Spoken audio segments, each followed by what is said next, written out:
When the hand of God comes upon you, there are 5 dimensions of manifestation. The first dimension of the hand of God is that the hand of God provokes creativity. Anywhere the hand of God manifests, creation becomes possible. Psalm 95 verse 5. He said the sea is his, and he made it, and his hand formed the dry ground. So the hand of God demonstrates power in creativity. You know, in Genesis chapter 1 verse 1, he said, in the beginning, Elohim created the heavens and the earth. Elohim means almighty. So he's still talking about power, but the dimension of power that creates is the hand of God. So anytime the hand of God comes upon you, don't just be excited, become creative.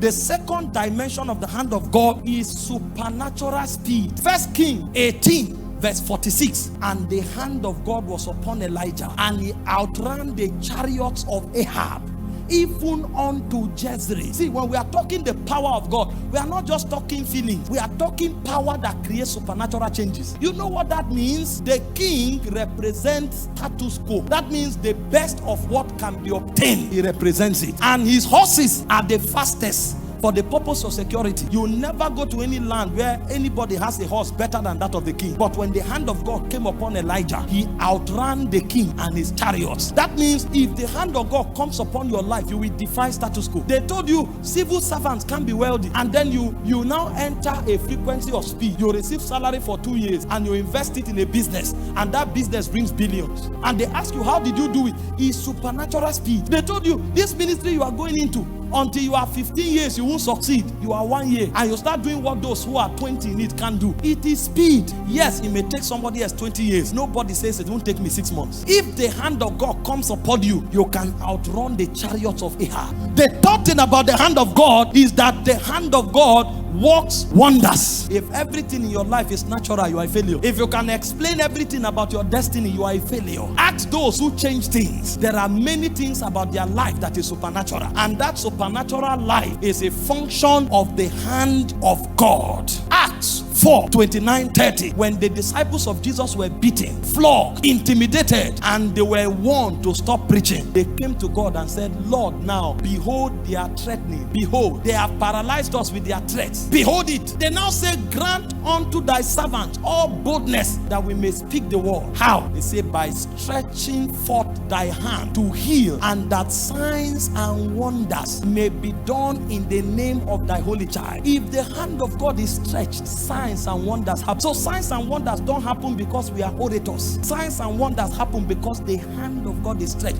So if you want to see signs and wonders, do what moves the hand of God. The fourth dimension of the hand of God is judgment on your enemies. Exodus 3 verse 20, I will stretch forth my hand and strike Egypt with all of my signs and my wonders. Exodus 12 verse 12, and God passed through Egypt and judged all the gods of Egypt. When the hand of God comes upon your life, anybody who makes himself your enemy is in trouble. He said, gather together, you will scatter. Take counsel together, it will come to naught. Speak the word, it will not stand, for our God is in our midst. When the hand of God comes upon you, your enemies are not your enemies, they are the enemies of God. He said there's no enchantment against Jacob, there's no divination against Israel. Not because Jacob is strong, because the shout of the king is in the midst of them. He said though the enemy comes in, he said like a flood, the Spirit of God will lift up a standard. See, you don't know how the hand of God works. That's why you are having high blood pressure, because of your enemy. I've heard people threaten that I will die.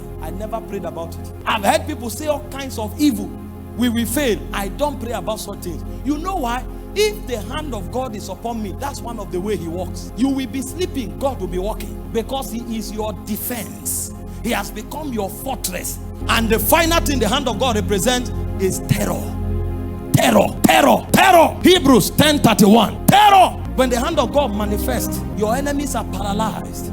It is a fearful thing to fall into the hands of the living God. It's a fearful thing. Deuteronomy 2 from verse 24 to 25. It says, rise ye up, take up thy journey, go beyond the river Arnon. Behold, I have given unto you Sihon the Amorite, king of Heshbon. Begin to contend with him in battle and possess the land. Why? He said, I have put my terror upon you. Your enemies are paralyzed before you show up. That's why even those gossiping you, when you pass, they begin to confess, because there's something the hand of God does to you. And David knew this. He said, though I walk through the valley of the shadow of death, I fear no evil, for thou art with me. For thou anointest my head with oil, my cup runneth over. He said, in the midst of my enemies, I can prosper. See, you don't only prosper where your friends gather. When the hand of God is upon your life, your enemies can surround you. You will still prosper because of what is happening to you. I make bold to tell you tonight that everybody that ganged up against you, from tonight, there'll be confusion in their camp.